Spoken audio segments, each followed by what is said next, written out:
Welcome to Video Enhancement Tool, part of the Theia 3D tutorial series.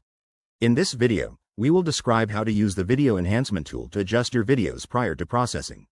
To start, your video data should be organized in the nested data structure required by Theia 3D.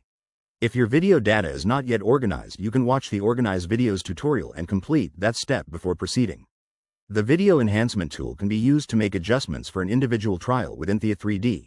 And any implemented enhancements will be saved as part of a preferences file, if the preferences are saved while the enhancements are applied. First, load the video data for the trial you will be processing. The Video Enhancement Tool can be used to enhance calibration trials or movement trials. If you will be enhancing and processing a calibration trial, load the videos using the appropriate calibration dialog, under the Calibration drop-down menu. With video data loaded, open the Video Enhancement Tool by selecting Enhance Videos in the Tools drop-down menu. The Video Enhancement Tool can be used to adjust the brightness, contrast, and white balance of individual videos, or all videos at once. The brightness and contrast can be adjusted using the respective sliders or by inputting a specific value.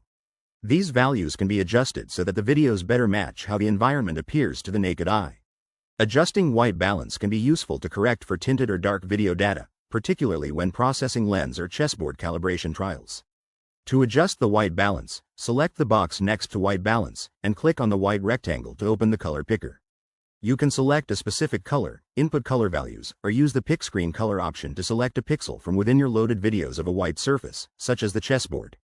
The Blue Mask tool should not be used to modify your videos before processing, but can be used to check which pixels are detected as blue. This can be used before processing chessboard calibration trials to check that the blue chessboard squares are visible and detectable during the trial, since the chessboard calibration relies on the visibility of the blue squares for assigning the global coordinate system origin. The Reset button returns the video enhancements to the default values, thereby removing any video modifications. Thank you for watching this Theia 3D tutorial on the Video Enhancement Tool. If you have any questions that have not been answered, please feel free to reach out to support@theiamarkerless.com.